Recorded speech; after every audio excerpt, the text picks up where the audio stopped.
வணக்கம். Welcome to our channel.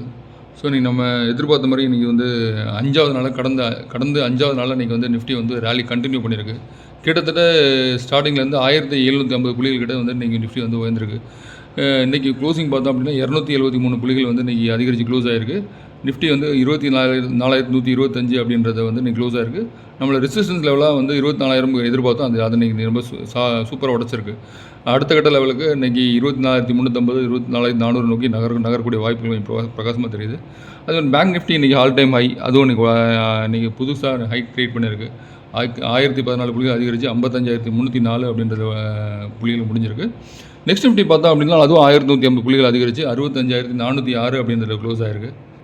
BSc Sensex பார்த்தோம் அப்படின்னா 79,408 அப்படின்றது க்ளோஸ் ஆகிருக்கு. 855 புள்ளிகள் அதிகரிச்சிருக்கு. இன்னைக்கு ஏஷியன் மார்க்கெட்ஸ்லாம் பெருசாக சொல்கிற மாதிரிலாம் எதுவும் இல்லை. சைனா மார்க்கெட் மட்டும் தான் இன்றைக்கி. அதே மாதிரி ஏஷியன் மார்க்கெட் ஜப்பான் அடி, ஜெர்மனி அடி இன்றைக்கி எல்லா மார்க்கெட்டும் இன்றைக்கி ஓரளவு வந்து ஃப்ளாட்டாக இன்றைக்கி க்ளோஸ் ஆயிருந்தது. பெரும்பாலான சந்தைகள் இன்றைக்கி வந்து கிட்டத்தட்ட க்ளோசிங் வந்து லோவில் தான் க்ளோஸ் பண்ணியிருந்தாங்க. ஆனால் நம்ம மார்க்கெட்டோட இம்பேக்ட் வந்து Q4 ரிசல்ட்டோட இம்பேக்ட் இன்றைக்கி வந்து நல்லா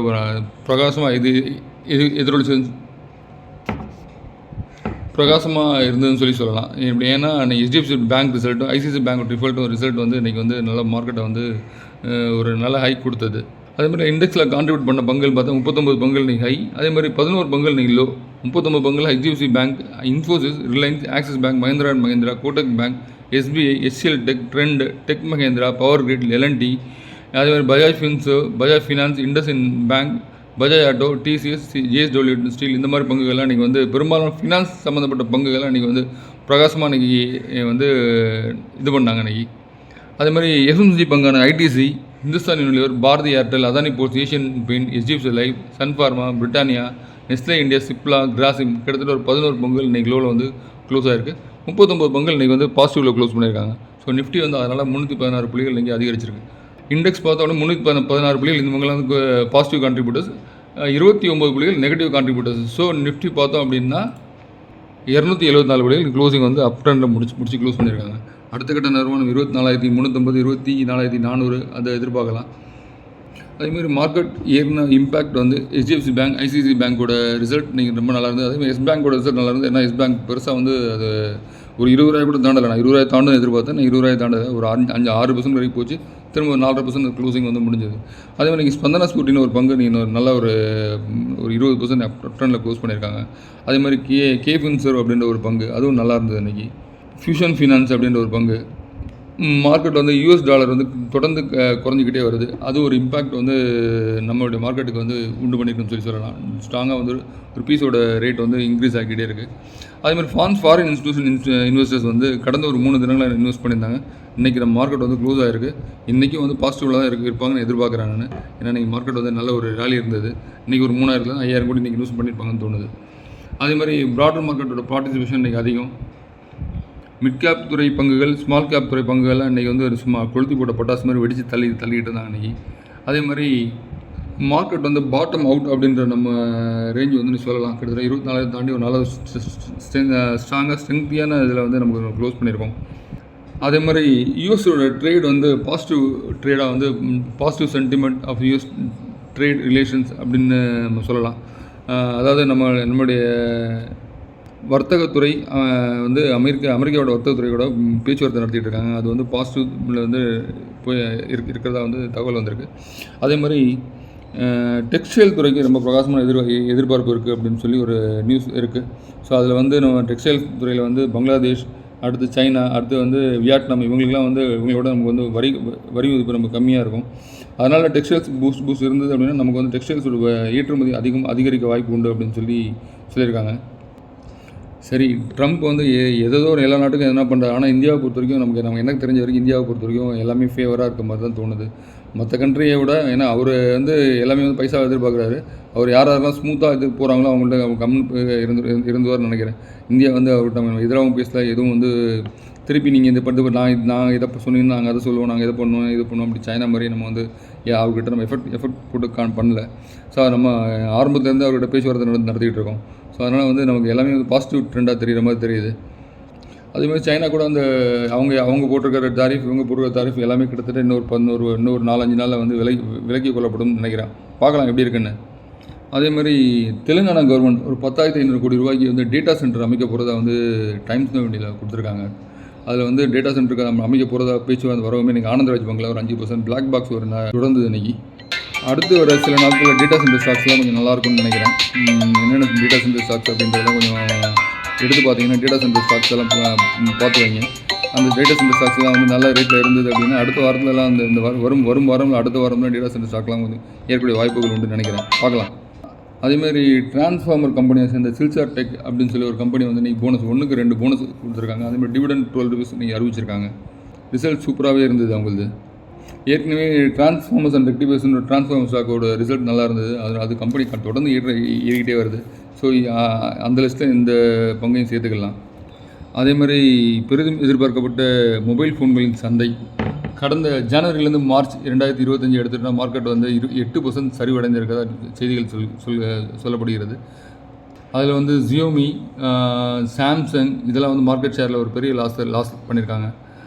அதாவது ஜியோமி சொல்கிறது எம்ஐ பிராண்டு. எம்ஐயோட சப் பிராண்டாக இருக்கு இல்லையா, போக்கோ அப்படின்னு சொல்லி சப் பிராண்ட் இருக்குது.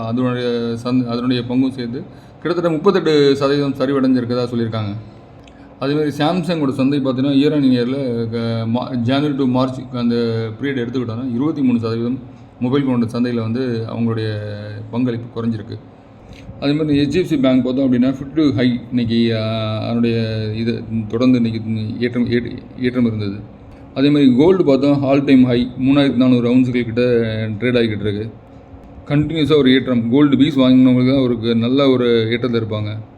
அதேமாதிரி இன்றைக்கி போர்ட்ஃபோலியோலாம் பார்த்தீங்கன்னா பலருடைய போர்ட்ஃபோலியோ இன்றைக்கி வந்து 2-4% வரைக்கும் இன்றைக்கி ஏறி இருக்கும்.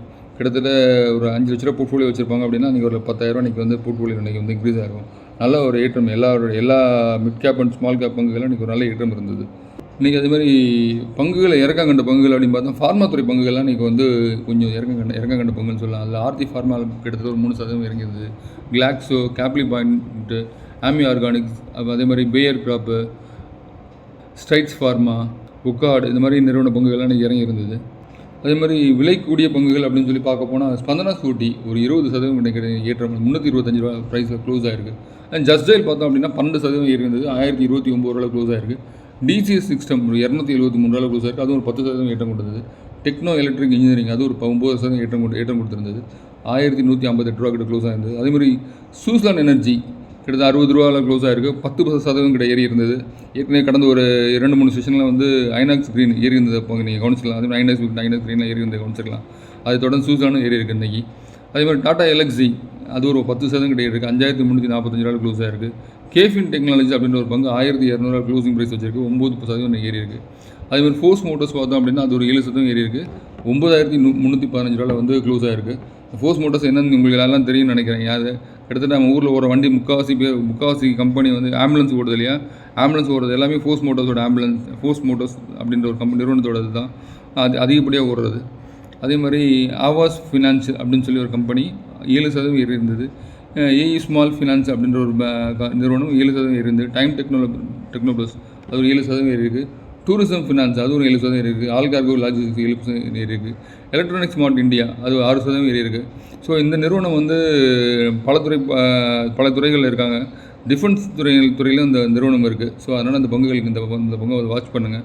தொடர்ந்து கண்டினியூஸாக ஏற்றம் இருக்கும் அப்படின்னு எதிர்பார்க்குறேன் நான். அதே மாதிரி ஸ்டெர்லிங் அண்ட் வில்சன் கடந்த ஒரு 1.5-2 மாதமாக கண்டினியூஸாக ஃபால் ஆன பங்கு வந்து ஒரு பாசிட்டிவ் ட்ரெண்டுக்கு திரும்ப மாதிரி தெரியுது. ஸ்டெர்லிங் அண்ட் வில்சன் அப்படின்ற பங்கு ஒரு 6% ஏற்றம் கொண்டிருக்கு.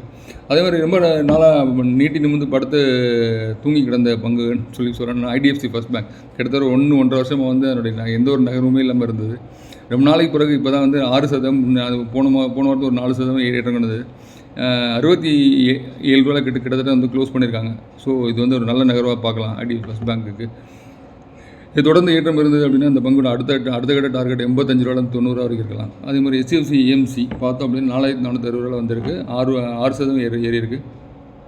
இந்துஸ்தான் ஆயில் எக்ஸ்ப்ளோரேஷன் அது ஒரு 188 ரூபாய் க்ளோஸ் ஆகிருக்கு. 6% ஏறி இருக்குது. கோஃபோர்ஸ் பார்த்தோன்னா 6962 ரூபாய் க்ளோஸ் ஆகிருக்கு. 5% ஏறி இருக்குது. ஃபியூசன் ஃபினான்ஸ் 164 ரூபாய் கிட்ட க்ளோஸ் ஆகிருக்கு. 5% ஏறி இருக்குது. குஜராத் போர்ட் அப்படின்ற நிறுவனம் 5% ஏறி இருக்குது. 151 ரூபா 150. ஆர்த்தி இண்டஸ்ட்ரீஸ் 420 ரூபாய் க்ளோஸ் ஆகிருக்கு. 5% ஏறி இருக்குது. National aluminium, Jammu Kashmir bank, national fertilizers, Vijaya diagnostic, sensor technologies, bank of Maharashtra, Astra microwave, Jyoti structure, Atul, அப்புறம் வந்து பார்த்தோம் Motilal Oswal, Jaicorp, Senco gold, MCX, Ujjivan small finance, C G power, Reliance power, Tata technology, Bharat Bijli, Hindustan copper, Mphasis, Reliance industries, Reliance infra, அது எல்என்டி ஃபினான்ஸ்.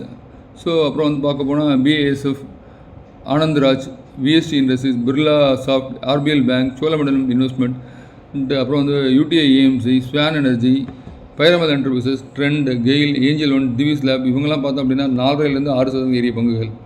அடுத்து நிறைய பங்குகள் இருக்குது. ஒரு 2% 4% ஏறிய பங்குகள் அப்படின்னா கிட்டத்தட்ட லிஸ்ட்டு ஒரு 150 பங்குகள் கிட்ட லிஸ்ட்டு இருக்குது. அதே மாதிரி லிபர்ட்டி ஷூஸ்னு சொல்லி ஒரு பங்கு, அது ஒரு 20% இன்றைக்கி ஏற்றம் இருந்தது. அதே மாதிரி டெக்ஸ்மோ பைப்ஸ் அண்ட் ப்ராடக்ட்ஸ், அதுவும் ஒரு கிட்டத்தட்ட 20% ஏற்றம் இருந்தது. கிட்டத்தட்ட 20% ஏற்றம், 69 ரூபா ப்ரைஸில் க்ளோஸ் ஆகிருக்கு. ஸோ அதே மாதிரி பார்க்க போனால் எஸ்எம்எஸ் லைஃப் சயின்ஸ், அது ஒரு 1064 க்ளோஸ், 16% ஏற்றம் இருந்தது. முத்தூட்டில் மைக்ரோ ஃபினான்ஸ் இருக்கு, அந்த நிறுவனம் 160 ரூபா க்ளோஸ், 14% ஏற்றம் இருந்தது இன்றைக்கி. ஃபோர்ஸ் மோட்டர் மாதிரியே ஒரு வாகனத்துறையை சேர்ந்த பங்கு எஸ்எம்எல் இஷ்யூ அப்படின்ற ஒரு பங்கு, இன்றைக்கி அது 10% அப்போ சர்க்யூட் அடிச்சு க்ளோஸ் ஆகிருக்கு. இன்றைக்கி பங்குயின் விலை பார்த்தோன்னா 1875 ரூபா இன்றைக்கி க்ளோசிங் ஆகிருக்கு இன்றைக்கி. அது அதே மாதிரி எஸ்ஆர் ஷிப்பிங் கிட்டத்தட்ட ரொம்ப நாளாக வந்து ஏறாமல் இருந்த ஸ்டாக், இன்றைக்கி அதுவும் ஒரு 10% அப்போ சர்க்யூட்டில் க்ளோஸ் ஆகிருக்கு. 34 ரூபா 33 ரூபா 50 ரேட்டில் க்ளோஸ் ஆகிருக்குது. அதே மாதிரி டென்டா வாட்டர் அப்படின்ற நிறுவனம் கிட்டத்தட்ட இப்போ புதுசாக ஐபிஓ வந்த நிறுவனம் 9% கூடி 329 ரூபாயில் க்ளோஸ் ஆகிருக்கு இன்றைக்கி. அதே மாதிரி செமிகண்டக்டர் சிப் நிறுவனமான மோசிப், அதே மாதிரி சிஜி பவர், இந்த மாதிரி நிறுவனம் கெய்ன்ஸ், இன்றைக்கி இதெல்லாம் வந்து பார்த்தோன்னா ஒரு 4-6% இன்றைக்கி கூடியிருந்தது. ஸோ இந்த செமிகண்டக்டர் துறைக்கு வந்து வருங்காலத்தில் ஒரு நல்ல வாய்ப்பு இருக்குன்னு நினைக்கிறேன். தொடர்ந்து அந்த பங்குகளாக கவனிக்கலாம். நாளைக்கு வந்து நிதி நிறுவனம் சார்ந்த பங்குகள், அப்புறம் வந்து எலக்ட்ரிக் துறையை சார்ந்த பங்குகள், டிஃபென்ஸ் துறையை சார்ந்த பங்குகள், ஃபெர்டிலைசர் துறையை சார்ந்த பங்குகள், இவி துறையை சேர்ந்த பங்குகள், தங்கத்துறையை சேர்ந்த பங்குகள், தங்கம் மாதிரி மின்றதுக்கான பங்குகள் நிறைய இப்போ வாய்ப்பு இருக்குது அதில். அதேமாதிரி ஆடை ஏற்றுமதி நிறுவன பங்குகள், இந்த மாதிரி பங்குகளை அவங்க வாட்ச் லிஸ்ட்டில் போட்டு தொடர்ந்து கண்காணிங்க. எங்கெல்லாம் வந்து ஒரு ஏற்றம் கொடுக்குற மாதிரி தெரியுதோ அங்கெல்லாம் வந்து வாய்ப்பை பயன்படுத்துங்க. அதே மாதிரி வாய்ப்பு வந்து வரும்போது நீங்கள் பயன்படுத்துகிற விட்டுட்டு இன்னும் இறங்கும் நம்ம காத்துக்கிட்டு இருந்தோம்னா அந்த வாய்ப்பு வந்து பறி போயிடும். அது அடுத்து நம்ம எப்போ வாய்ப்பு கிடைக்கும், ஒரு 2-3 வருஷம் கழிச்சு அந்த வாய்ப்பு கிடைக்கும். அந்த வாய்ப்பை நம்ம வந்து திரும்ப வந்து இது பண்ண முடியும். சந்தையில் வந்து ஒரு நல்ல விலைக்கு ஒரு பங்கு கிடைக்கிது அப்படின்னா அதை வந்து வாங்க தவறக்கூடாது. அந்த இறங்கும் அப்படின்ற ரேஞ்சில் இருந்தது அப்படின்னா அப்போ நம்ம காத்திருக்கலாம். நம்ம எப்படி வந்து குக்கு வந்து ஒரே இடத்துல இருந்தது மீனை வந்து கண்காணிச்சிட்டு இருக்கோம். அப்போ அந்த டைமில் அந்த குக்குக்கு வந்து மீன் தானே வந்து இறையாக வந்து வரும். அது மாதிரி நமக்கு வந்து சில பங்குகள்லாம் தானாக வந்து இறையாக வந்து வரும்போது நம்ம அப்போ அந்த பங்குகள்லாம் பிடிச்சிக்கலாம். ஏற்றம் கொடுக்குன்னு நமக்கு தெரிஞ்ச அந்த பங்கு விலை குறையும் நம்ம நம்பணும்னா அப்போ வந்து நம்மளுடைய முட்டாள்தனம் அதில் அதிகம். அந்த மாதிரி பங்குகள் நம்ம வந்து நிறையா வந்து மிஸ் பண்ணியிருக்கோம். அந்த மாதிரி பங்குகள்லாம் பார்த்து வச்சுக்கோங்க. அது மாதிரி ஒரு மார்க்கெட்டில் ஒரு நல்லா இறங்கி வந்த பங்குகள் உங்களுக்கு திரும்ப ஈட்டம் கொடுக்குது அப்படின்னா அந்த டைமில் ஒரு 10 ரூபா 5 ரூபாய்க்கு கூட கொடுத்து வாங்குறது தப்பு கிடையாது. அப்போ அந்த டைமில் வந்து பார்த்து வாங்குங்க. எப்பயும் நீங்கள் வந்து இன்ட்ராடேவோ இல்லை ஆப்ஷனோ பண்ணும்போது தான் அப்போ அந்த துறை பங்கு வந்து ரொம்ப விலை கொடுத்து வாங்கிக்கிட்டோம்னு வருத்தம் பண்ணணும். ஸோ நம்ம வந்து ஒரு காத்திருப்பு பட்டியலில் வச்சுருந்து அந்த பங்கு 1 மாதம் 3 மாதம் கழிச்சு விற்கிறதோ இல்லை ஷார்ட் டேர்மில் ஒரு 1 வருஷம் 3 வருஷம் கழிச்சு விற்கிறதுக்கு நம்ம ரெடியாக இருக்கும் அப்படின்னா அந்த நல்ல பங்கை வந்து என்ன விலைக்கு வேணால் வாங்கலாம், தப்பு கிடையாது. ஐடிசி பார்த்தோன்னா இன்றைக்கி வந்து 250 ரூபாலேருந்து 400 ரூபா 410 ரூபா கிட்ட வந்து இன்றைக்கி ட்ரேட் ஆகிட்டு இருக்குது. ஆனால் வந்து சில பேர் அது இன்னும் ரேட் கூட அப்படின்றாங்க. ஐடிசி வந்து நிறைய நிறுவனங்கள் உள்ளடக்கி பங்கு இருக்கிறதுலே ரேட் சீப்பரான பங்குன்னு சொல்லி என்ன தெரிஞ்சு நான் சொல்லுவேன். 400 ரூபா கிட்ட ரேஞ்சில் அந்த மாதிரி பங்கு கிடைக்கவே 100 நாள் கிடைக்காது. நல்ல டிவிடன் தர பங்கு அந்த மாதிரி பங்குகள் நிறையா இருக்குது நம்ம மார்க்கெட்டில். இப்போ கூட சில பங்குகள் இப்போ புதுசாக பட்டியலிடப்பட்ட பங்குகள் லிஸ்ட்டில் எடுத்துக்கலாம். அந்த மாதிரி பங்குகள்லாம் வாய்ப்பு கிடைக்கும்போது பயன்படுத்துங்க. ஸோ அதே மாதிரி இங்கே சொல்லப்பட்ட பங்குகள் அனைத்தும் வந்து நீங்கள் வாங்குறதா இருந்தால் இந்த செபி ரிஜிஸ்டர்ட் அட்வைசர்கிட்ட கேட்டுட்டு வாங்குங்க. நான் வந்து செபி ரிஜிஸ்டர்ட் அட்வைசர் கிடையாது. அதே மாதிரி உங்கள் சொந்த